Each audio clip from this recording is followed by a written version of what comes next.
bienvenue dans La Leçon, le podcast sur l'art d'échouer. Cette semaine, je suis ravie de recevoir Nicole Ferroni, alias Chantal, on ne sait plus, actrice et humoriste. Elle est à la tête d'affiche d'Aspergirl, une nouvelle série disponible sur OCS à partir du 6 avril 2023. Je vous lis le résumé parce que j'adore le concept.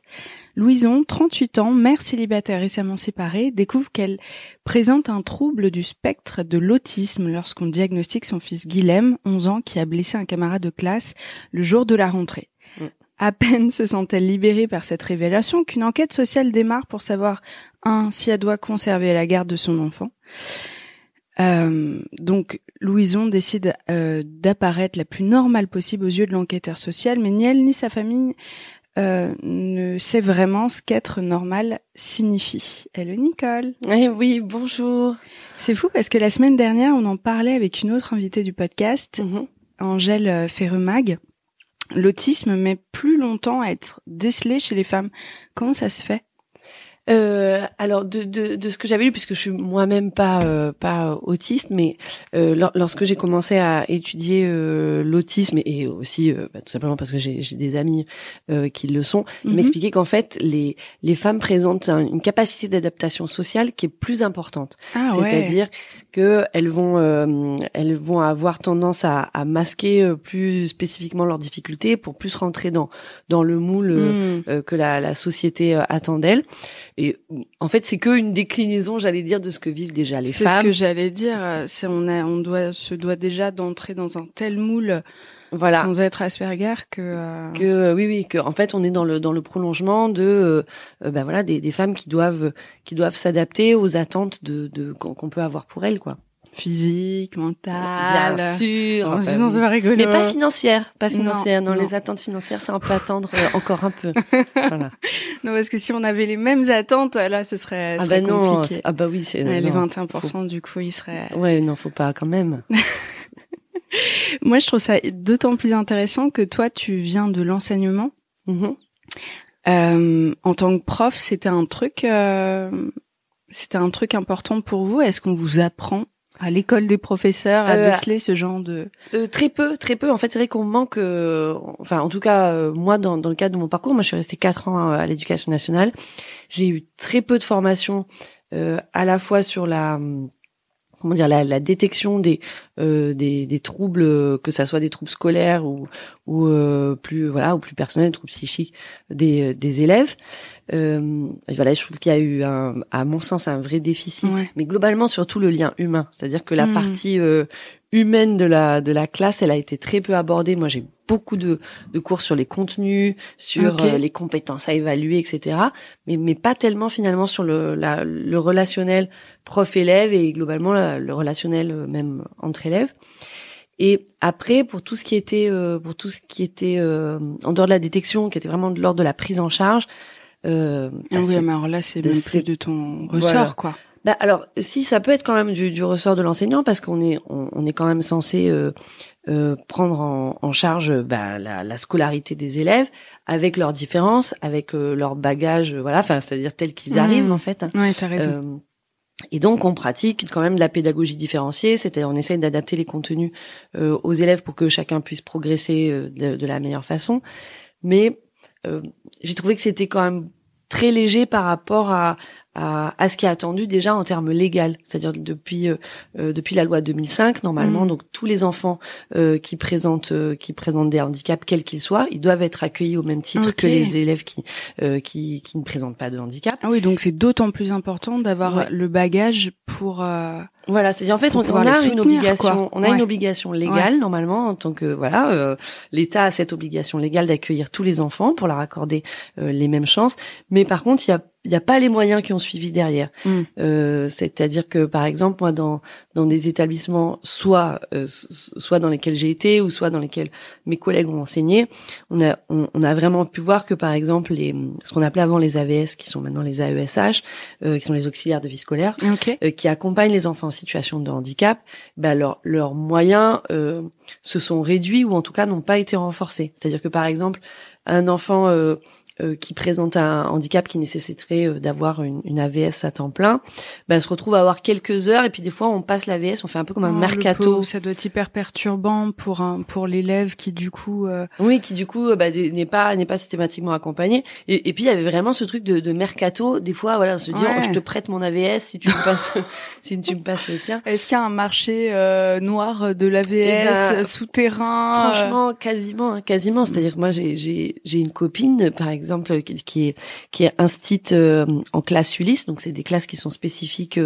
aux enfants en situation de handicap, qui a vu un de ses élèves être prolongé en scolarité pour que l'établissement entre guillemets puisse récupérer l'AVS. Et en fait ensuite l'élève alors qu'ils savaient d'avance qu'en fait l'élève pourrait pas poursuivre une scolarité classique dans leur établissement. Donc en fait ils ont bénéficié de l'AVS sans ensuite assurer le suivi de la scolarité de l'élève en question. Voilà, en fait, le cas des AVS est vraiment problématique et surtout les conditions même de rémunération des AVS. Les AVS sont vraiment sous-rémunérés, sont en dessous du SMIC, alors qu'elles assurent une mission qui est, enfin, je dis elles parce que c'est souvent des femmes.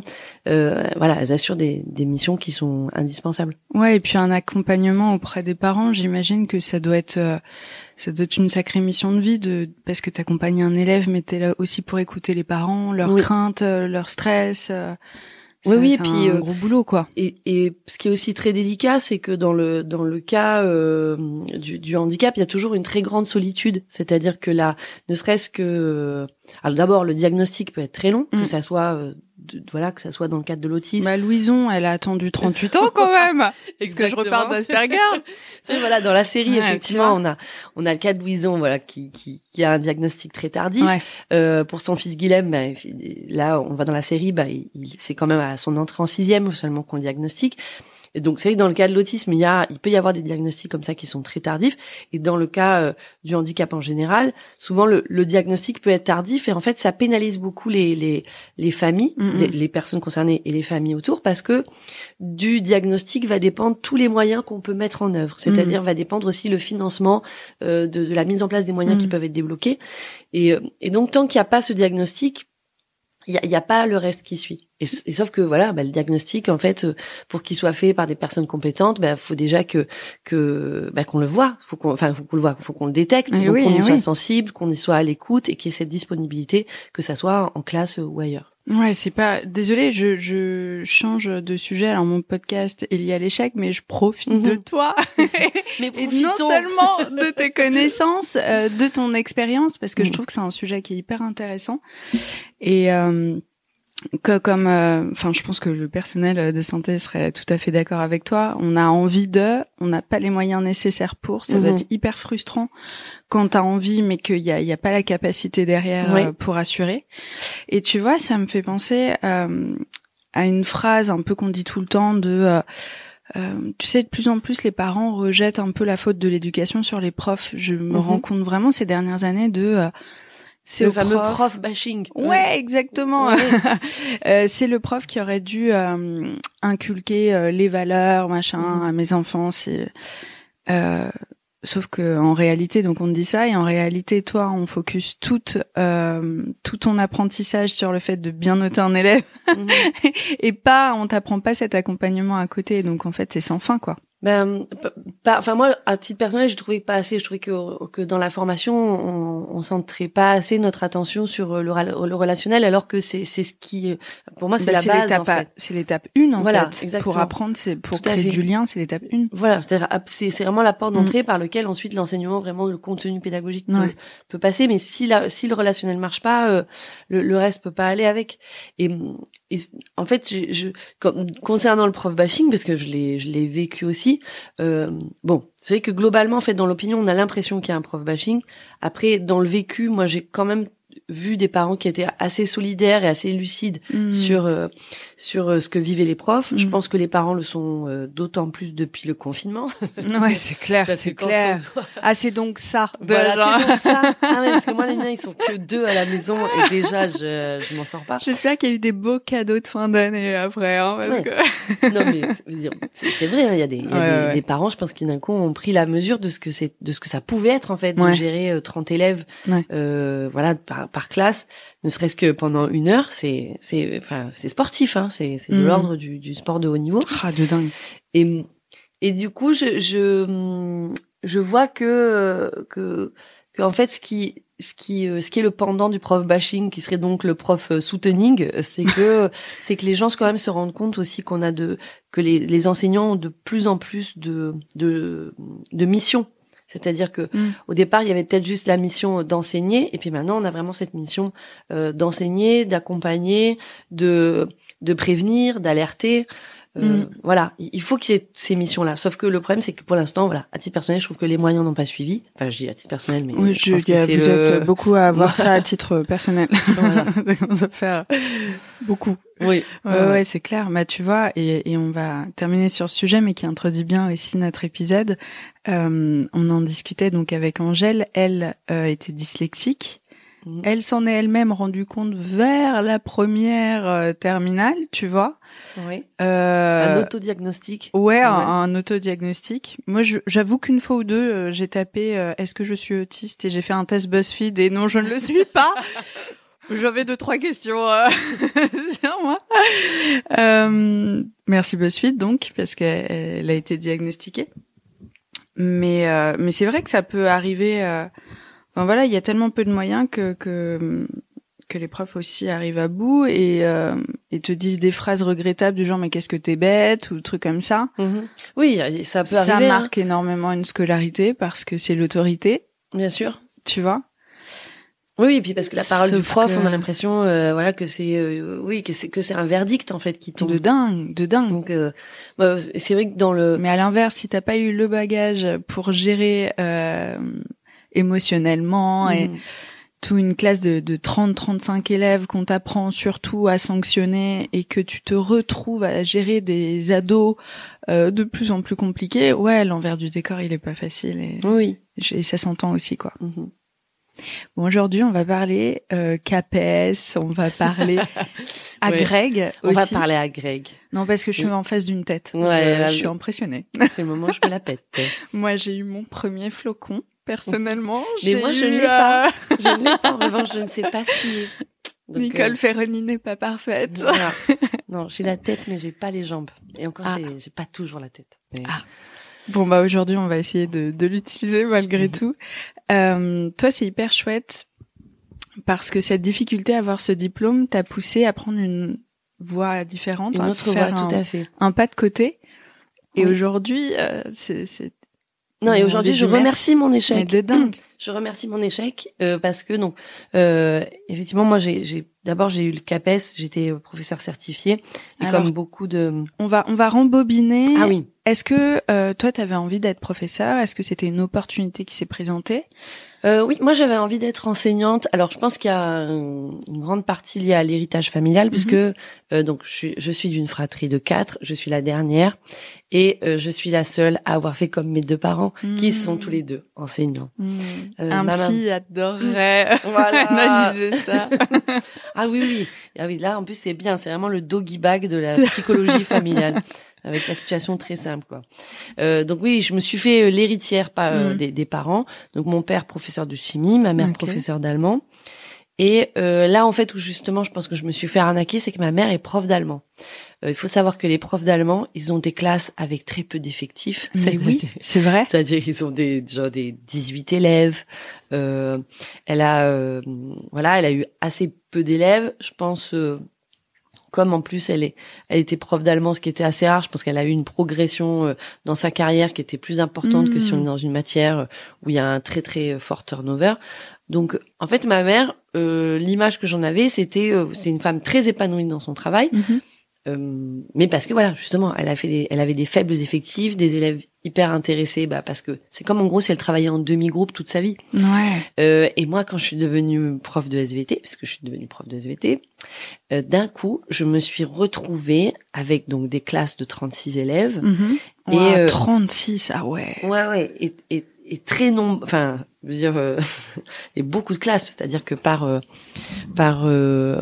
année j'avais enfin je sais plus entre 150 et 200 élèves du coup puisque j'avais 5 classes. Donc rien que l'apprentissage des prénoms, enfin je veux dire je mettais un trimestre quasiment, enfin non, un peu moins mais à connaître les prénoms de chacun. Ce qui fait que rien que ça ça rend les choses compliquées en fait quand on a 200 élèves et qu'on les connaît pas et qu'on met du temps à les connaître parce qu'on les a que 1h30 par semaine. Et en plus, c'est une matière obligatoire. Moi, je pense à l'allemand, on le choisit. Oui. Donc, la réflexion, elle est différente en cours. Complètement. C'est-à-dire qu'il y a vraiment, moi, j'avais vraiment senti que pour des élèves, j'étais la corvée. Parce qu'ils avaient pas envie de faire des SVT. Donc, donc du coup, je suis un peu partie quand même sur une arnaque au départ. Je me suis fait avoir par, je pense, l'image erronée du métier du fait de la situation de ma maman. Et donc moi j'ai passé le CAPES et j'ai voulu passer le diplôme de l'agrégation, le concours de l'agrégation, qui est hyper dur, qui est très difficile, c'est vrai. Dur. Et donc d'ailleurs pour l'avoir j'ai fait une année ce qu'on appelle de report de stage, c'est-à-dire que j'ai pas travaillé en fait, j'ai pris une disponibilité après avoir été certifiée. Pour préparer ce concours, parce que c'est un concours où c'est vrai que le niveau d'exigence en termes de connaissances scientifiques il est très très important. Il y a beaucoup d'appelés, peu d'élus. Et ça te donne à quoi d'avoir cette agrég, parce qu'il y a plein de profs qui ne passent que le CAPES, je crois. Oui, bien sûr. À quoi ça te sert? Alors l'agrégation, en fait, elle très simplement déjà, elle sert à gagner la moula plus. Non. si, la moula. Bien trop sûr. Bien en même temps, pour avoir autant bossé, heureusement quoi. Voilà, oui, non, elle sert. En fait, en gros, ça permet de gagner plus en travaillant moins. Voilà, ça c'était déjà. Macron aimerait bien. Oh là. J'espère peut-être qu'il ne sait pas que ça existe. C'est pour ça qu'il ne l'a pas encore réformé. Ah, vous faites pas des factures? Vous êtes pas une micro-entreprise? Non, faut pas que je le dise. Et non, et déjà ça, et après il y avait aussi normalement cette possibilité d'être affecté de préférence dans des lycées. Ah ok. Voilà, mais sauf que ça c'est assez faux. Et c'est pareil, moi on me l'a pas vraiment dit. Ouais. Oui, arnaque complet. Hein, c'est-à-dire que d'ailleurs quand on est en formation pour l'agrégation, quand on obtient son agrég, on part forcément en stage dans un lycée, alors que quand on a son CAPES, on part en stage dans un collège. Et donc après, moi je m'attendais à ce que en ayant l'agrégation, on soit forcément en lycée. Pas du tout. Non, on peut se retrouver également au collège. C'est juste qu'on a un peu de points en plus pour arriver dans un lycée, mais il faut tellement de points, en tout cas dans ma région, parce que moi je viens des Bouches-du-Rhône. Moi, il fallait tellement de points pour être affecté dans un lycée qu'en gros le mieux c'était vraiment d'avoir un mari de préférence presque mi-mort, c'est-à-dire à l'agonie, pour avoir des points, longue maladie pour respirer. Voilà, chose que j'ai pas fait. Je ne suis pas. Tu t'es pas non plus donné toutes les chances de ton côté. Non. Enfin, mais on peut pas que blâmer l'État. Exactement. J'aurais pu. Mais par contre, j'ai quand même fait un truc un peu fourbe, mais qui m'a été fort utile, c'est que j'ai quand même fait un Pax blanc. Voilà, comme beaucoup d'enseignants, pour essayer de rester dans mon académie d'origine. Oui. Vous êtes quand même, vous devez aller jusque là pour réussir à. Oui. En tout cas, dans ma région, c'était le cas, et je pense que c'est le cas dans beaucoup de régions qui sont demandées. Je pense, que ça soit la Corse, la Bretagne, les gens qui veulent revenir chez eux, oui, ils ont affaire à ce, ils utilisent ce genre de procédé. Et donc toi, tu bosses cette année, tu fais donc un stage dans un lycée, et à côté tu et en fait donc j'ai préparé donc je prépare l'agrégation et je rate l'agrégation. Pardon, c'était ta question? Ouais, c'était. Moi, je suis contente de la suite des choses, ça me va bien. C'était quoi ma question? Bonne.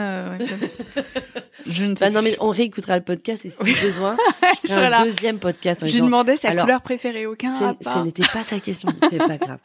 Non, et donc oui, voilà, cette année, à mon avis, donc tu le rates. Je suis certifiée, je rate l'agrégation. Et le fait de rater l'agrégation fait que justement, au lieu de partir comme toutes mes copines, parce qu'on était un groupe de potes à vraiment à s'entraîner pour le concours, on faisait des fiches, on se les prêtait, on s'interrogeait mutuellement, et je suis la seule du petit groupe à avoir raté l'agrégation.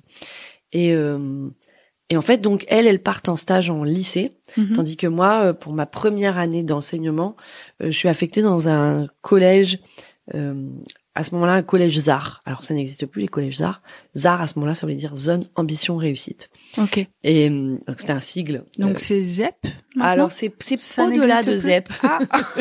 C'est-à-dire c'est-à-dire dans les ZEP, il y a le ZEP de ZEP et le ZEP de ZEP, il s'appelait ZAR. Donc t'étais premium toi. Voilà, exactement. Abonnement premium, c'est-à-dire que mon collège était à la fois ZEP, donc zone d'éducation prioritaire, ZS, zone sensible, et ZV, zone violence. Ok. Qui était un vrai sigle.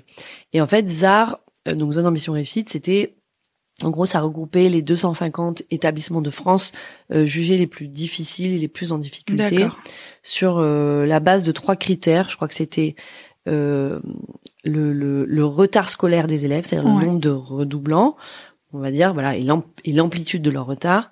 Il y avait aussi les indices sociaux tels que chômage et nombre de familles monoparentales, et une compilation avec les données des commissariats des alentours, c'est-à-dire le fait de zone violence, en fait, en gros, les chiffres du quartier, quoi, concernant la délinquance et les délits, tout ça. Et donc vraiment, je suis arrivée dans un monde que je ne supposais pas, que j'avais pu entrevoir de façon caricaturale dans les JT, médias, voilà. C'est ça. Et là, je me retrouve plongée donc dans un collège des quartiers nord de Marseille. Et pour moi, c'est vraiment l'épreuve du feu. Vraiment, je veux pas dire le traumatisme, mais quasiment. C'est-à-dire, c'est une année qui est très, très, très difficile. Je me fais bordéliser en cours, notamment parce que je suis pas du tout préparée, moi, déjà, à être enseignante, en fait. Donc, je me rappelle la rentrée, je disais, mais là, on fait quoi, en fait, à la rentrée? Personne va te dire quoi faire, là, c'est toi qui dois donner les ordres, c'est perturbant. Ouais. Et puis, en parallèle, ce qui est assez bizarre, l'année de stage, alors je crois que ça se passe plus exactement comme ça, mais moi, à ce moment-là, l'année de stage, je suis à la fois élève et prof. C'est-à-dire que comme je suis stagiaire, je vais être validée, c'est-à-dire qu'on va me juger sur ma capacité à bien enseigner, entre guillemets, c'est-à-dire à enseigner selon le protocole et le moule qui m'est donné. La pression double, en fait. Voilà. Ouais. Et en fait, j'étais écartelée toute l'année parce que, par exemple, quand j'étais donc en tant qu'élève, en tant que stagiaire à l'Institut de formation des maîtres, on me disait, vous devez pratiquer. Alors comment ça s'appelle? C'était j'ai même plus le nom. Je pense que mon trauma m'a fait un ou blackout. Alors c'est pas la pédagogie différenciée, mais il y avait tout un truc sur l'espèce de le principe de la pédagogie à ce moment-là, c'était de dire vraiment, il faut donner à l'élève des étapes pour qu'il puisse accéder lui-même à son apprentissage. Et donc, par exemple, on mettait une première consigne en grand, et ensuite il y avait des sous-consignes, et ensuite dessous on mettait même les sous-consignes, ça s'appelait des critères procéduraux, et ensuite il y avait des critères d'auto-évaluation pour permettre à l'élève de s'auto-évaluer. Et sauf que moi, j'avais des élèves dans mon autre vie, donc cette fois-ci ma vie d'enseignante. Par exemple, dans ma classe de 3e, j'avais sur 28 élèves, 27 élèves, parce qu'on faisait on a moins d'élèves, j'en avais 6 qui parlaient pas français, qui étaient primo-arrivants. Et donc, je me retrouvais avec, d'un côté, des formateurs qui me disaient, vous devez décliner votre consigne en sous-consigne avec des critères procéduraux. Donc, ça ne correspond pas à la réalité. En gros, il fallait que je mette 8 phrases pour un même exercice. Alors que de l'autre côté, j'avais des élèves qui savaient pas, qui me disaient, mais madame, en fait, lui, il sait pas quand vous dites prenez votre cahier, c'est pas le mot cahier. Et donc, j'ai envie de leur dire à ces mecs-là qui te disent de faire ça, mais allez faire un stage. Exactement. Allez faire un stage pour comprendre la réalité des choses, pour adapter au contraire. Voilà, pour adapter tout à fait justement là au public que j'avais. Et le problème, c'est que comme moi, j'allais être évaluée sur certains points précis, je pouvais pas l'appliquer à mes élèves parce que sinon, je me mettais moi-même en porte-à-faux sur ma capacité à être validée en fin d'année. Et donc, je sais qu'il y a des fois où j'ai fait des trucs où vraiment je me disais là, non seulement c'est pas utile, mais c'est néfaste pour mes élèves parce qu'en fait, je les mets en difficulté, mais je me sentais obligée parce que je disais là, moi, si l'inspecteur il vient en fin d'année et qui prend les cahiers de mes élèves et qui voit que je n'ai pas mis des critères procéduraux, des sous-consignes et des critères d'apprentissage et nanana. Bienvenue en France. Voilà, je me suis dit je risque de ne pas être validée. Et t'as raison, mais tu dois te dégoûter en rentrant chez toi en te disant en fait tout ce que j'ai envie de faire, vraiment, on me coupe l'herbe sous le pied pour faire ce que j'ai envie de faire. Quoi. Oui, à ce moment-là, en tout cas, j'étais oui, c'est une année qui m'a mis vraiment en frustration et qui m'a qui m'a fait mal, notamment parce que Moi, en fait, je me rends compte que ce que j'aime beaucoup dans l'enseignement, c'est aussi le fait de conter, de raconter une histoire et d'être narratrice d'une histoire et d'ailleurs, je comprends la suite. moi qui adore, même qui adore le contenu des SVT parce que je suis très curieuse, j'adore la biologie, j'adore la géologie. Comprendre quoi, ouais. Voilà, j'aime raconter en fait ensuite je donne des cours à mes nièces et mes neveux, je leur raconte moi la biologie. Et là, à ce moment-là, à l'Éducation nationale, il y avait vraiment cette interdiction de faire des cours magistraux. C'est-à-dire, il y avait interdiction de raconter des histoires. C'est-à-dire, il fallait forcément passer par l'expérimentation. Et par le fait, un peu factice de se dire l'interrogation doit venir de l'élève. Vous disiez mais en fait il faut que ça soit l'élève qui se saisisse lui-même l'interrogation. Je dis alors ça peut marcher quand l'élève n'a pas de problème pour manger, pour dormir. Mais de dingue, mais oui. Alors que moi cette année-là, je me rappelle une fois j'ai un élève qui s'est blessé en scooter, je suis allée donner des cours chez lui. Et puis j'ai vraiment découvert sa réalité, c'est-à-dire que sur un petit immeuble, il y avait quatre appartements qui étaient murés parce qu'insalubres, que lui il habitait dans un appartement avec ses 2 parents, son oncle, ses 4 frères et sœurs dans un T3. Oui, je me dis là, il peut pas lui se poser la question de comment se fait la photosynthèse. De dingue. Et puis il a pas les bases pour avoir un environnement serein pour se poser ces questions-là, quoi. Exactement. Et donc, tu vois, j'avais donné des cours quand j'étais étudiante en mode bénévolat à côté, et je me rappelle expliquer la différence entre et est. À une petite nana, mais elle était trop mignonne, sauf que pareil, elle avait 8 frères et sœurs, dans sa chambre ils étaient 4, et sa maman ne parlait pas français. Oui. Et donc les rares phrases qu'elle faisait, elle-même n'arrivait pas à différencier parce que c'est dur en fait, vraiment pour les étrangers cette différence de langue et dure, de son, ouais. T'essayes d'expliquer les choses, mais en fait, la pauvre, elle a aucun environnement pour ensuite l'intégrer et le répéter. Et le mettre en pratique. Et le mettre en pratique et tout. Ouais. Non, c'est... Et donc là, quand il y avait vraiment je me suis vraiment retrouvée écartelée, du coup, durant cette année-là. Malgré tout, cette année-là, j'ai tenté de repasser l'agrégation. Ok. Pourquoi? Par principe? Alors, je pense que j'avais besoin... déjà de retaper mon ego parce que comme c'était une année très difficile et dans laquelle je me suis vraiment sentie en échec, je pense que si j'avais réussi l'agrég à la fin de l'année, ça m'aurait permis de me dire bon, ça va. Ouais, et puis tes copines l'ont eu, pas toi, c'est rude. Ouais. C'est un peu exactement ça, j'avais vraiment un syndrome un peu d'exclusion et en fait, je l'ai raté en plus d'une façon vraiment vraiment dur, c'est que je pense, j'ai pas la preuve, mais je pense que je devais être la première de France à être sous la barre. Parce que quand j'ai eu mon relevé de notes, j'ai eu 158,6 points, je crois. Et je crois que l'admission, c'était 159,2. Oh putain. Et vraiment... C'est horrible. Ah ouais, c'est horrible. Et c'était tellement pas acceptable qu'au début, je ne l'ai pas compris. C'est-à-dire que je lisais le relevé de notes et je l'ai lu comme s'il y avait écrit... genre le brut, le net, quoi. Et donc je me disais, mais pourquoi il y a 2 chiffres? Je disais, mais je comprends pas pourquoi ils mettent 2 chiffres, donc je l'ai pas eu. Et d'un coup, je comprends que le chiffre qui est au-dessous, c'est la barre d'admission. Et qu'en fait, moi, je suis vraiment juste au-dessous de la barre d'admission.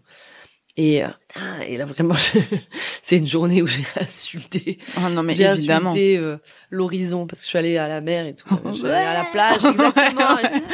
T'es mort.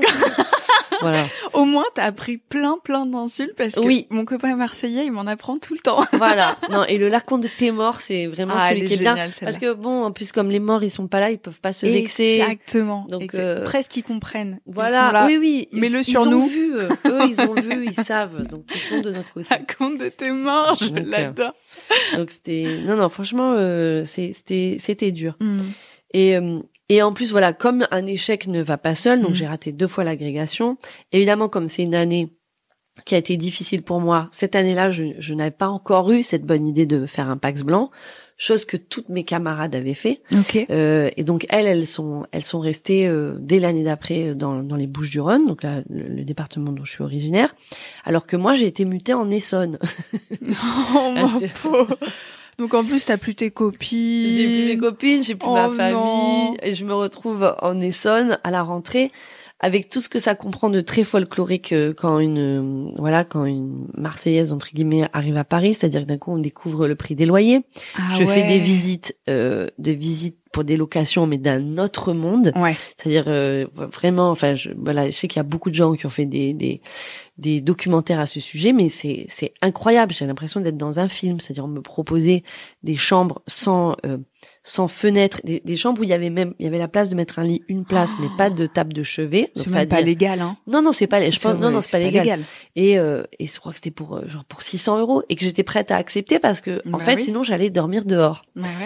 Et heureusement. Et puis une fenêtre, en fait. Tu sais, tu commences à te dire, bon, je sortirais dehors pour, voilà, tu vois. Voilà. Et puis avoir une commode pour mettre ses habits. Pourquoi quand on peut les mettre dans un cabas? La santé mentale, oui, mais c'est un peu surcoté. Mais autrefois, la guerre, ils se disaient pas ça, tu vois. Voilà, c'est ça. Le bonheur, pourquoi faire?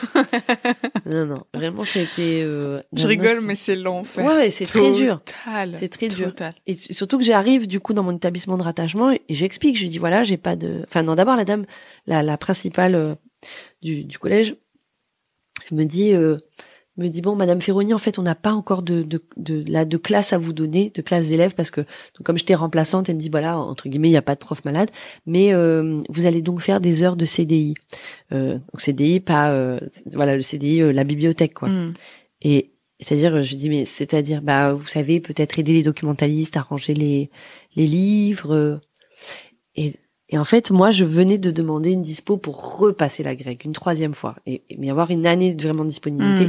Je venais de faire cette demande-là, c'est-à-dire ne pas être payée pour pouvoir repasser mon concours. Ce qui est courageux, hein, c'est très courageux. Voilà, hein. Mais parce que je venais le rater à tellement peu que je me disais c'est maintenant ou jamais.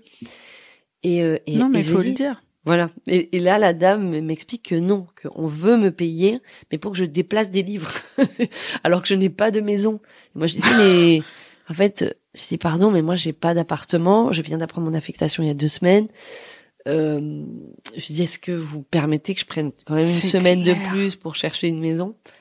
Et heureusement, le destin à partir de là a quand même eu pitié de moi. Okay. C'est qu'il y a une dame à l'académie de Versailles, puisque l'Essonne dépend de l'académie de Versailles, qui a vu mes notes, à qui j'avais envoyé mes notes en disant voilà j'ai besoin d'une disponibilité. Au départ, elle a vu que l'académie me l'avait refusé ma disponibilité pour besoin de service. Et en fait, quand elle a vu mes notes, elle a fait une demande pour moi dans une nouvelle commission en disant, voilà, vraiment, elle a raté de très peu. C'est bien. Voilà, ça peut être difficile pour elle. Elle pourra pas repasser ce concours si jamais après elle a des enfants, une vie de famille. C'est un concours qui est trop exigeant. Et elle a obtenu une dispo pour moi qui a permis que je réussisse l'agrégation. Alors, c'est vrai que c'est pas du coup directement le fait de réussir l'agrégation qui a changé ma vie, mais juste le fait d'avoir réussi ensuite, enfin comment dire, d'avoir échoué pour réussir l'agrégation, ce que ça m'a offert, d'abord je pensais une confiance en moi, et surtout ça m'a offert du temps. Et en fait, à partir du moment où j'ai eu l'agrégation, c'est mise en place dans ma tête l'idée d'abord de voir que l'éducation nationale, je suis désolée, ne va pas bien. Ouais, vraiment, je me suis dit. On nous l'apprend, hein, dans ce podcast, on le découvre, je tombe, mais des nus. Ah bon? Ça, on ne savait pas, Nicole. Voilà. Déjà, je me suis dit, waouh, en fait, ça pue un peu la merde. Ça pue un peu la merde. Ouais. Et du coup, quand j'ai obtenu ensuite cette agrégation, l'année d'après, monsieur Nicolas Sarkozy, qui était président à ce moment-là, a eu la bonne idée de mettre un autre échec sur ma route, qui a été de faire supprimer mon poste. Voilà, donc ça fait bam bam bam. En gros, ça fait oh là là. Voilà. Vraiment... La vie vraiment était là, mais elle a pas encore compris. Casse-toi, Ferroni, de l'éducation nationale. Ouais, c'est ça. Et c'était vraiment ça. C'était vraiment ça parce que je l'ai vraiment vécu comme ça parce que je me suis dit non, vraiment j'ai tout fait. J'ai préparé, je me suis démenée, j'ai fait des trucs pas très légaux comme le Pax blanc quand même pour essayer de trouver ma place dans l'éducation nationale. Et quand enfin j'arrive, je reviens dans mon département avec le concours dont je rêvais. Vraiment, l'année qui suit, mon poste est supprimé. Oh là là, ma pauvre. Et quand tu dis que ton poste est supprimé, qu'est-ce que tu entends par là? Ça existe plus les profs de SVT? Je suis si vieille que ça. Non, mais c'est ça qui était rigolo, c'est que mon poste a été supprimé parce que moi à ce moment-là j'étais titulaire en zone de remplacement, donc c'est-à-dire remplaçante. Voilà, on est prof volant entre des établissements. Et quand j'apprends que mon poste est supprimé, je vais au rectorat pour voir quelles sont les possibilités qui s'offrent à moi en termes de demande d'affectation. D'accord. Et je vois des panneaux avec écrit recherche remplaçante dans les matières suivantes, dont français, maths, SVT. Ok. Parce qu'à ce moment-là, en fait, pour des questions de budget, de dépenses publiques, en gros, on enlevait les vrais profs, c'est-à-dire qui étaient titulaires du concours, soit du CAPES, soit de l'agrégation, pour les remplacer par des vacataires. Des vacataires, donc des étudiants, ou ça peut être des retraités qu'on rappelle, qu'on ne va pas du coup payer pendant les vacances, qui sont plus malléables et qui ont un taux horaire qui est beaucoup moins rémunéré. Et puis face à des élèves du coup qui voient en permanence les têtes changer, oui. Qui s'attachent à personne, chaque méthode est différente. La cata. Quand on est remplaçant, on est bizuté. Hein. Ouais, bah oui. Clairement, il y a vraiment le jeu de combien le remplaçant va tenir de temps. Hein. Des fois, ça arrive. Moi, j'ai vraiment une fois vu une remplaçante donc dans le premier collège où j'ai enseigné, une nana qui m'a vraiment fait penser à moi, qui arrive genre pleine de de joie en disant bon et voilà je compte faire ça nanana et que je retrouve le lendemain en pleurs dans le bureau du CPE en disant elle disait je ne sais même pas quoi écrire dans le rapport de discipline tellement il s'est passé de choses parce qu'on lui avait jeté des chaises dessus, enfin vraiment c'était voilà. Ouais, ça peut, non, franchement, ça peut être très, très violent. Et surtout quand on n'est pas armé, quand on n'est pas prévenu, quand on n'est pas, enfin, armé au sens figuré, hein. Féronie, c'est corse, voilà. Ou pas? Mais donc, en fait, voilà. Quand... La prof qui revient le lendemain avec la cagoule et la calache. Bon, voilà. Là, je suis désolée à un moment donné. Non. À main donnée, là, faut sévir. Non, et du coup, quand mon poste a été supprimé, c'est là que c'est vraiment posé la question de Féronie, tu veux faire quoi de ta vie? Ouais, c'est ça. Et ce qui est assez rigolo, c'est que j'ai fait un truc, je pense très inconscient, c'est que à partir du moment où mon poste a été supprimé, d'abord j'ai pleuré 3 jours. Important, il faut. Voilà, de façon continue, à part quand j'étais devant mes élèves. Et ensuite d'un coup je me suis dit mais pourquoi en fait tu tenterais pas les concours du conservatoire? En fait, t'as toujours aimé faire du théâtre. J'avais déjà pris une année de disponibilité pour faire du théâtre avant. J'ai toujours aimé être comédienne. Okay. Et j'en faisais en parallèle. Hein. J'étais dans une troupe amateur depuis longtemps. Je prenais des cours de théâtre. Et là, d'un coup, je me pose la question. Sauf qu'évidemment, je me pose cette question alors que je viens d'avoir 26 ans et qu'en regardant d'un coup sur Internet conditions d'inscription, concours, entrée, conservatoire, je me rends compte que pour tous les conservatoires de France, quasiment, c'est jusqu'à 25 ans maximum. Donc en gros, j'attends que la porte elle soit claquée pour me dire mince, c'est là-bas que je voulais aller.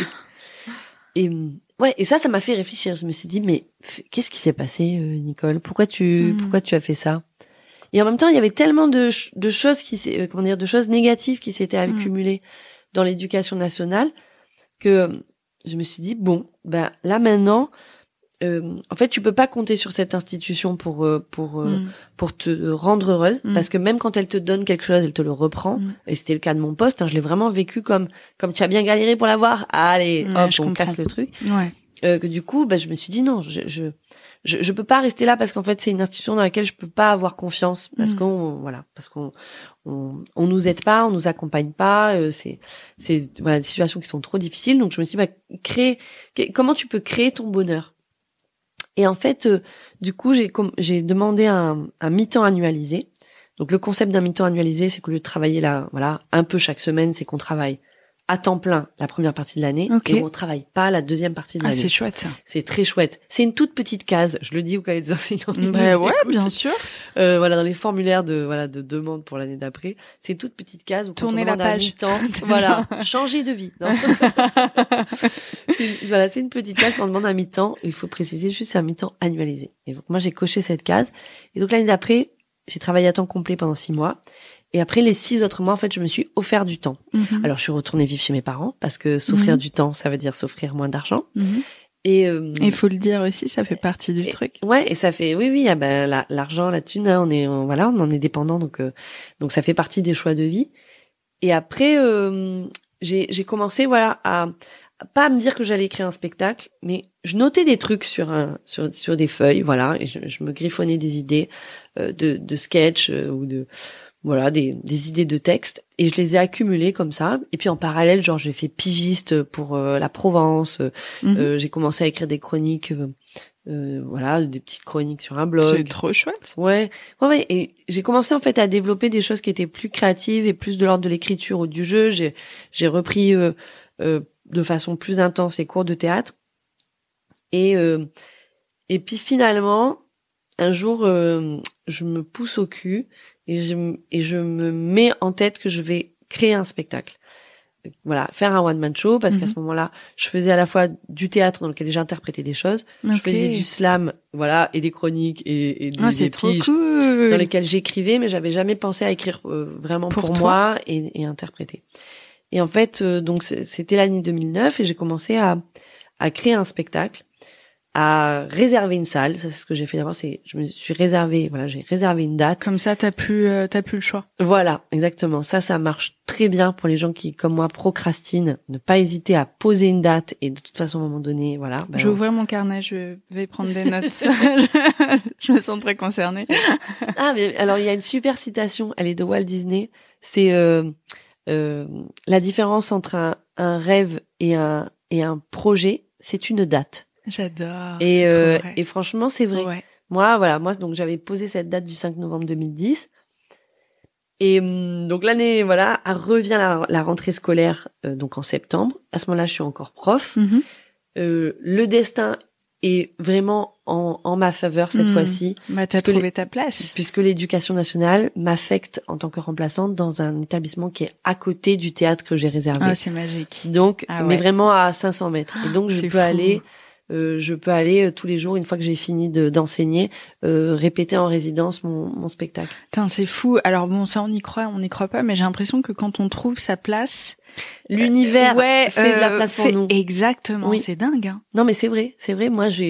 Moi, j'ai vraiment eu ce sentiment-là. J'ai vraiment eu ce sentiment que tant que j'étais pas au bon endroit, tout me résistait. Vraiment, même les appartements sans fenêtre, on va lui enlever la fenêtre. C'est ça. Mais non, va-t'en. Ouais. Et à partir du moment où professionnellement, d'un coup, je me suis orientée vers quelque chose qui me ressemblait plus, d'un coup, l'univers m'a dit, bien sûr, il y a pas de problème. Ne t'inquiète pas. On va faire en sorte. Prends un café latte. Exactement. Ou lait d'avoine, on s'occupe de tout. Ouais. Mais c'était ça, hein. Et voilà. Et donc, j'ai commencé à écrire ce spectacle. Arrive à ce moment-là, en même temps, une émission télé qui s'appelle On ne demande qu'à en rire, qui est une émission, dont le concept est c'est un télécrochet d'humour où on propose à des gens, d'écrire sur un thème en particulier et de présenter un sketch la semaine d'après. Et en fait, il y a une adresse mail pour s'inscrire. Et là, c'est hyper cool parce que ça veut dire que c'est une émission, c'est pas comme The Voice où ils font des recrutements en amont. C'est une émission où n'importe qui peut candidater. Et donc, moi, qui suis enseignante, j'envoie un mail en bas de l'écran. Alors, c'est d'abord ma prof de théâtre qui m'a beaucoup poussée. Une prof de théâtre qui m'a dit, Nicole, il y a une émission télé, tu devrais la regarder, elle est vraiment faite pour toi, c'est à la fois pour jouer, pour écrire et tout. C'est gentil. Trop mignon. Et moi, je lui dis, mais Martine, en fait, je bosse. Ouais. Je suis encore prof. Donc là, je ne peux pas. Non, mais surtout, ça, c'est la réponse de quelqu'un qui croit pas encore totalement en soi.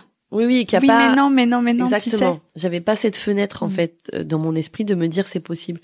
Et heureusement qu'elle a insisté. Un jour, je regarde l'émission et je me dis, ouais, peut-être. Et je m'inscris, mais sauf que, comme c'est une émission qui se tourne les lundis et mardis, et qu'à ce moment-là, on est dans la première partie de l'année, c'est-à-dire celle où je travaille, je ne peux pas la faire, parce que moi, j'enseigne. Et oui. Et donc, j'ai dû attendre, d'abord, je les ai un peu harcelés pour qu'ils me répondent. J'ai écrit des poèmes à la dame, du mail. Et en fait, après, quand est arrivée la période où je n'étais plus, en face de mes élèves, mais puisque j'étais dans la partie de mi-temps où j'étais, dispo, j'ai pu faire cette émission. J'ai pu aller faire cette émission, notamment aussi parce que, et là, truc du destin très sympathique, c'est que entre-temps, j'ai participé à un festival d'humour où j'ai fait un remplacement au pied levé parce que l'un des candidats n'a pas pu se déplacer, donc ils ont dû chercher quelqu'un en catastrophe. Nicole, tu l'as poussé dans l'escalier. Ouais. Genre, on me la fait pas à moi. Comme de par hasard, il y avait une peau de banane qui avait été posée malencontreusement sur ce reportage. Une femme en cagoule avec une kalachnikov. Ils n'ont jamais retrouvé son identité. Parfois, je ne sais pas. Ouais, moi non plus. Non, et du coup, voilà, en faisant un remplacement, j'ai pu faire ce festival et qui en gros a validé aussi ma participation dans l'émission. Et je dois ensuite à cette émission quasiment tout ce qui s'est produit après. Cartonné dedans.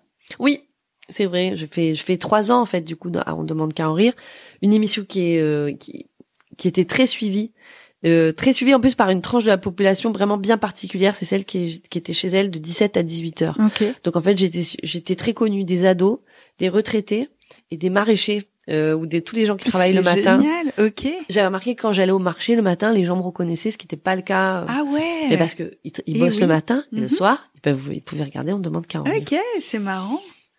Voilà. Je trouve ça génial d'entendre ton parcours et je me dis, honnêtement, et j'imagine que ça doit te servir encore, t'as eu énormément de courage. Tu as fait preuve d'une persévérance que je trouve vraiment bluffante. Tu t'es battu à l'époque pour construire ta vie où tu pensais être prof, mais tu t'es tellement battu.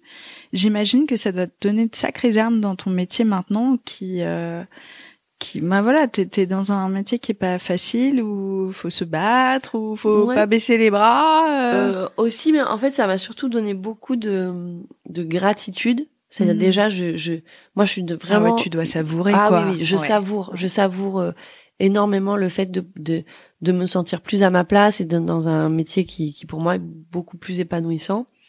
Et après, l'autre chose que ça m'a donné, c'est et ça va avec la gratitude, c'est que je suis très attachée à ce que je vis maintenant et que donc je veux pas que ma vie puisse être gâchée, que ma vie professionnelle puisse être gâchée par des mauvais choix ou des mauvaises rencontres, j'allais dire. Okay.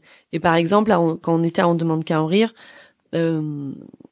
alors qu'il y a beaucoup de mes camarades qui ont signé avec des productions, moi j'ai pas réussi en fait à signer avec une production de spectacle parce que trop peur de perdre ta liberté. Voilà, trop peur de perdre ma liberté, de me retrouver contrainte dans le rythme des tournées ou dans la façon d'être présentée, de me retrouver enfermée dans une image qui soit pas la mienne. Et c'est vrai que là, pour l'instant, j'ai la chance d'avancer dans le monde de l'audiovisuel, du spectacle, de la fiction, tout ça, d'avancer de façon très libre. C'est-à-dire, je suis un peu entourée, mais assez peu. Je ne m'associe qu'avec des personnes ou que dans des projets qui me paraissent intéressants et faites par des personnes saines, j'allais dire, normales, des êtres humains qui ne sont pas des psychopathes. On s'entoure de gens qui nous ressemblent aussi, hein. Ouais. Mais des fois on n'est pas très attentif et des fois on fait des mauvais choix. Mais en tout cas, j'ai l'impression que j'en fais de moins en moins. C'est-à-dire que je suis vraiment vigilante vigilante sur les projets dans lesquels je m'engage. Et tu vois, il y a un truc qui m'a fait tilter quand tu l'as dit. Lorsque tu crées ton premier spectacle, tu le crées toute seule et on a vraiment le sentiment qu'après des années à te faire dire tu vas aller là, tu vas dire ça, tu vas te comporter comme ça ce n'est pas possible, tu machin, il y a un besoin de reprendre le contrôle de ta vie et de... Oui. Et tu le dis de liberté, mais je comprends tellement. Et je pense qu'aujourd'hui c'est génial parce que tu t'offres la possibilité d'être à ton compte, d'être plus libre, d'écrire pour toi.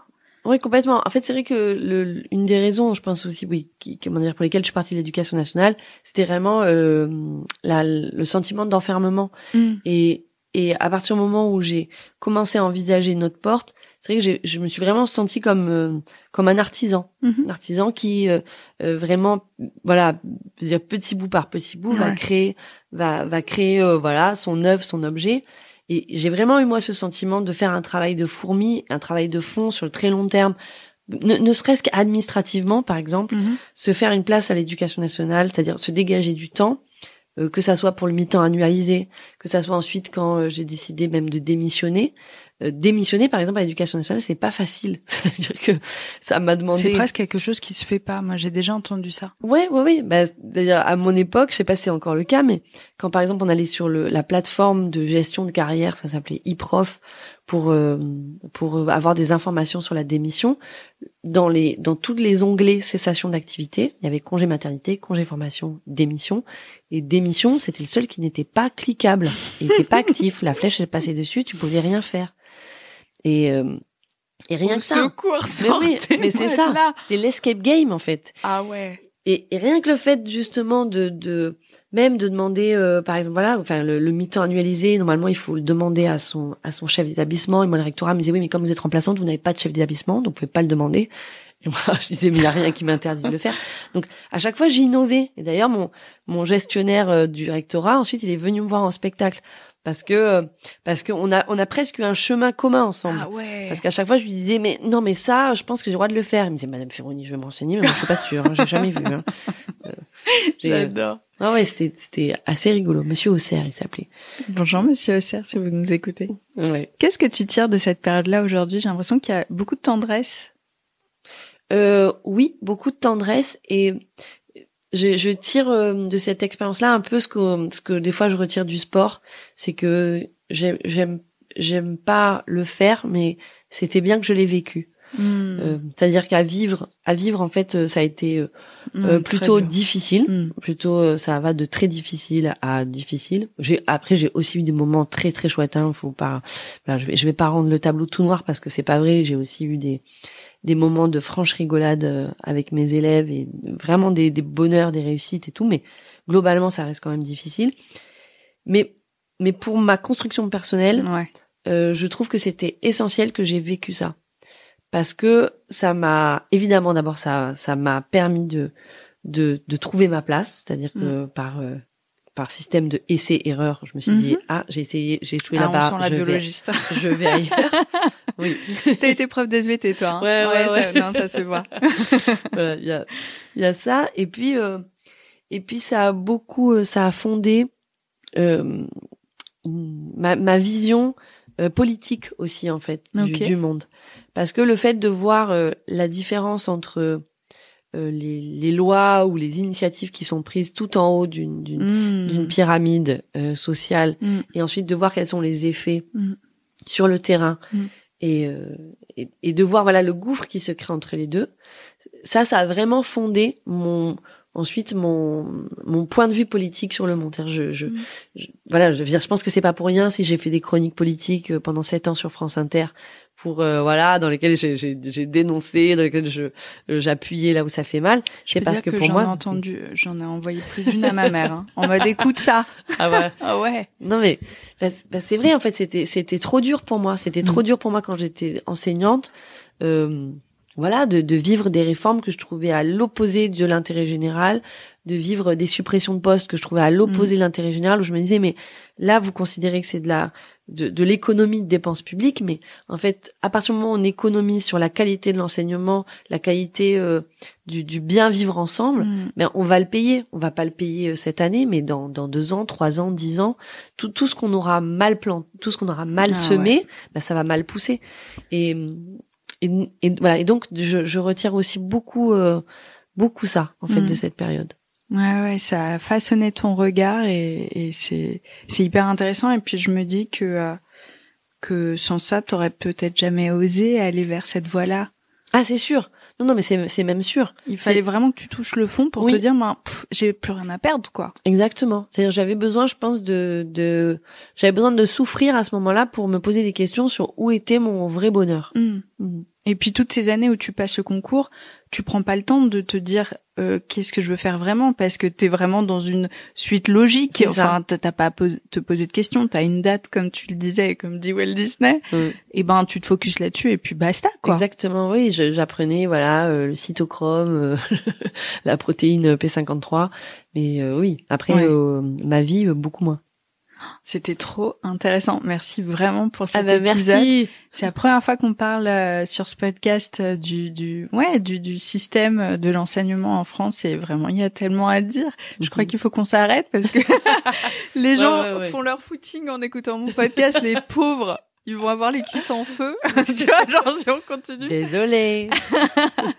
Mais merci vraiment, c'était passionnant. Et encore une fois, chapeau, il faut le dire, t'as fait preuve de tellement de courage et de persévérance. Vraiment, tu mérites tout ce qui t'arrive aujourd'hui. Ah, merci beaucoup. Donc, bravo, et allez voir Aspergirl sur OCS. Il y a juste à prendre un petit abonnement, vous restez chez vous. C'est cool, quoi. Oui. Et peut-être non, là, pour le festival Sérimania, je me demande s'il n'y a pas certains épisodes qui sont en ligne pendant la durée du festival. Ça balance des exclus, tout ça. De ce que j'ai vu, de ce que j'ai cru comprendre, je crois. Voilà. Mais peut-être après, ça demande d'aller à Lille, quoi. Bon, les Lillois. C'est une jolie ville, on y boit de la bonne bière. Et on mange du Welsh. C'est un plat très léger. Ah oui, oui, oui. Rien qu'au nom Welsh, tu sens la légèreté. Ouais. Merci beaucoup. Merci. J'espère que cet épisode vous a plu. Pour suivre les coulisses du podcast, n'hésitez pas à me follower sur Instagram @Paulette_Grisoni, sur Twitter, podcast LL en majuscule, ou sur Facebook, La Leçon Podcast. On se dit à très vite pour un nouvel épisode.